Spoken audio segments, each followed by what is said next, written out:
So this is a real tweet posted today by a sitting member of Parliament.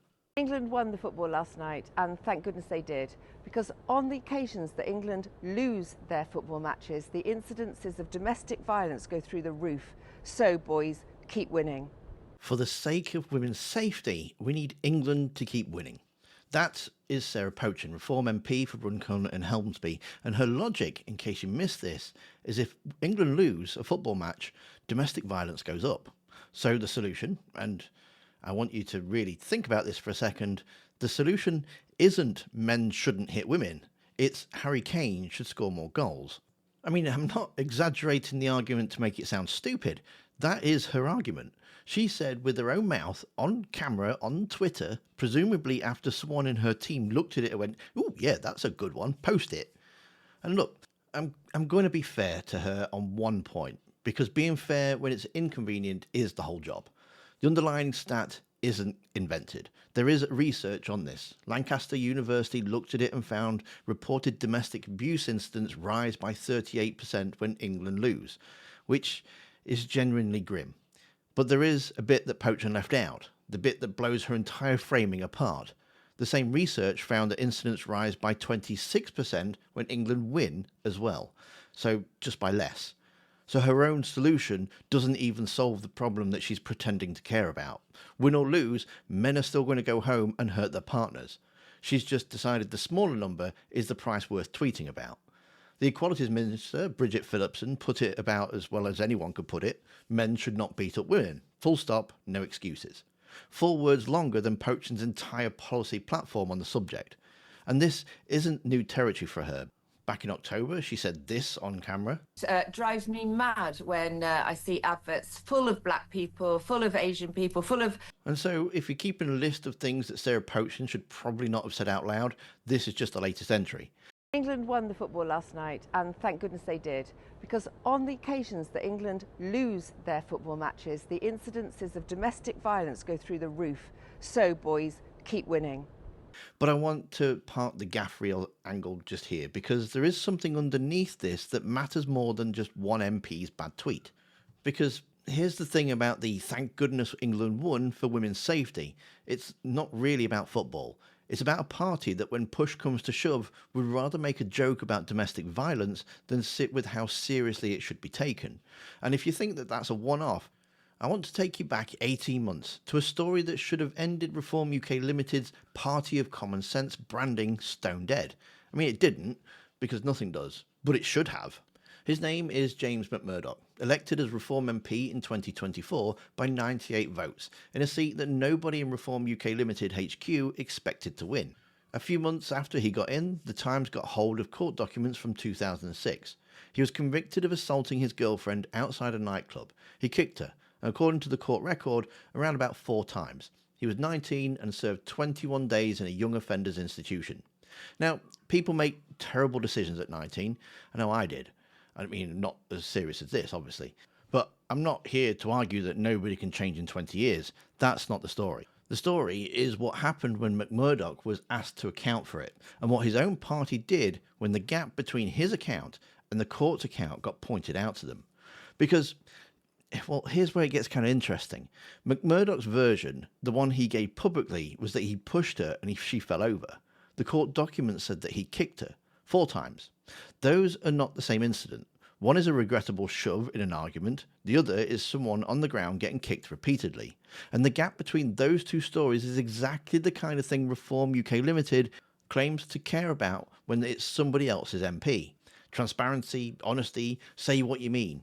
Watch what happens when it's theirs. I mean, you can talk about redemption, but surely part of redemption is acknowledging what you did, being upfront about what you did, and only then can you move on and be truly sorry, right? I mean, it sounds like there is a pretty major discrepancy. You can have a dispute about what actually happened. The bottom line is... So what's he tell... No, look, this is so important, OK? So what has James McMurdoch told you that happened? Look, my understanding is different to what the Times have reported. So what is your understanding? It actually doesn't matter. No, it does matter. No, I'll tell you why it doesn't, because it comes back. The law is the law. The law ruled that he had transgressed, and he was punished. He served his punishment.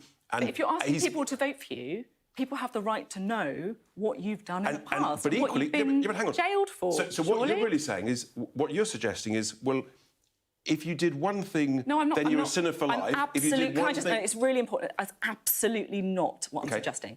I'm saying that if people are voting for an MP, they have a right to know. And we also have that's right, isn't it? But we also have a right... So you do accept that? There's a transparency and a truth, and then people can make up their own minds in democracy. The transparency is we have a right to a difference of opinion. Listen to that. The host, Sophie Ridge, puts a factual claim to him. Not a kind of, is this serious? Just the basic question of whether constituents, particularly women who might have experienced domestic abuse, have the right to know what actually happened. And Tice's answer is, spent conviction, end of conversation, we're busy. But Sophie Ridge doesn't drop it. And watch what happens when she presses on the discrepancy between McMurdoch's account and the court record. Tice says that he's on James's side. He's trusting James because James was there. What was he must have told you something, though. I mean, you're serving in Parliament with him, I'm right? on his side. I disagree with what else is saying. So you don't think he kicked her, then? Is that what you're saying? I'm trusting James. He's bang on the money.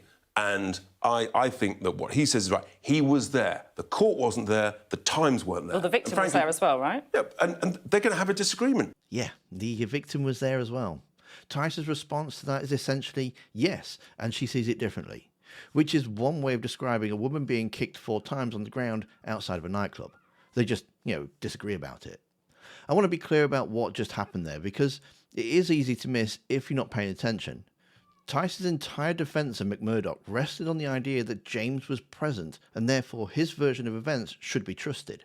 The interviewer points out that the person he kicked was also present, and Tice, he doesn't skip a beat, he just absorbs it and moves on, as if the victim's account is simply one perspective among several, no more reliable than the man who gave a contradictory version to the press 18 years later.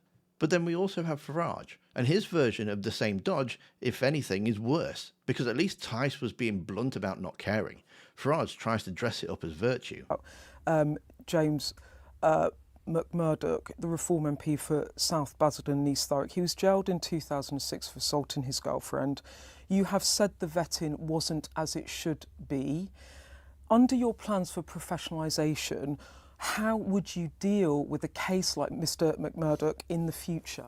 Let's be clear, he went to a Young Offenders Institute, right? For 21 days. He was a teenager and he did something he shouldn't have done. He was out of control. He was out of control. That conviction is now spent. Yes. It is a spent conviction. How would you deal with it in the future? That's my question. That conviction is now spent. And from that very unpromising start in life, he went on, got himself qualified. The point is, the question is you're not listening. You're not listening. I am listening to you. He went on. All right, he please. went on from that. He got qualified. He became a bond trader in the City of London. He's happily married with his 5th child on the way, and he's now become a member of Parliament. If in a country that believes in Christian forgiveness, he is not a good example to young tearaways, I don't know what is. And the question is how would you deal with that in the future? So if someone has a conviction for domestic violence or assault, if the conviction is spent, they can still be a councillor and member of the party. Well, if we think they're good enough, if we think they've genuinely, decided that the past was awful. Honestly, I tell you what, there are young offenders institutes today full of people. If half of them turned out as well as James McMurdoch, we'd be a better country. Do you believe in Christian forgiveness? Everyone believes in redemption. Everyone should have second chances. Is he not a very good example? Nigel, that is not the question I'm asking. Right, except forgiveness requires the person to actually account for what they did. McMurdoch didn't say, I kicked her repeatedly and I'm ashamed of it. He said that he pushed her. That's not redemption, it's just revision. Farage isn't forgiving an honest man for an old mistake. He's running a cover for a man who, as far as the public record goes, still hasn't told the truth about what mistake that was. And when the host, it's Beth Rigby this time, tries to actually pin down a policy question, not should McMurdoch be forgiven, but what's your process going forward for vetting people like this, Farage won't answer that either. He talks about young offenders institutions. He talks about bond trading. He talks about Christian nations. He does not, at any point, tell you what Reform UK Limited's actual standards is for letting someone with a domestic violence conviction stand as their MP. Because the honest answer, it turns out, was, well, there isn't one. Farage later admitted to LBC that there had been no due diligence on McMurdoch at all. His word was zero, and that he'd inherited the mess. So you've got the man who fronts the party on morality talking about Christian forgiveness, and a deputy leader telling a journalist a spent conviction is the end of the conversation, and neither one of them addressing the actual discrepancy at the heart of it. What McMurdoch told the public doesn't match what the court found. That isn't redemption. It isn't a redemption story. That is a man getting away with softening his own crime, with his party leadership running interference for him on national radio. And so that was 18 months ago, long enough for you to hope that if Reform UK Limited meant any of the professionalisation talk, things would look different now. And they don't, particularly. Since May's local elections, the party has lost 11 councillors, several suspended or expelled for things that they've said. McMurdoch himself is gone from the party now too, although not over the assault. He gave up the whip in 2025 over a COVID loan scandal, after it emerged that he also lied about his banking career on LinkedIn. Reform didn't get rid of him for kicking out his girlfriend and lying about it, they just let him go for the loans. Which brings us back to Sarah Pochin and her football tweet, and why I think it's worth more like a 30-second pylon. Because on its own, "So boys keep winning" is just a bad tweet from someone with a track record of bad tweets. But put it next to McMurdoch and you start to see a shape of something. A party whose default setting when domestic violence comes up is to reach for the version that's easiest for them. A joke, a forgiveness speech, a spent conviction, rather than the version that's actually true. Pochin made light of it, Farage and Tice made excuses for it. Neither one is the same as taking it seriously, and a party that wants to be trusted with government might want to work out the difference. Now, I'm not telling you that Reform UK Limited are uniquely terrible in this. Plenty of parties have had to deal with their own MPs and their candidates behaving badly. What I am telling you, though, is when it's their turn to be tested on it, twice now, in completely different context, 18 months apart, the instinct has been the same. Minimise it, joke about it, move on. It looks to me like it's a pattern that's starting to form, and one that's worth watching, because it isn't going away on its own. And if any of this lands closer to home than you'd like, the National Domestic Abuse Helpline is 0808 2000 247. It's free, it's confidential, and it's 24 hours a day.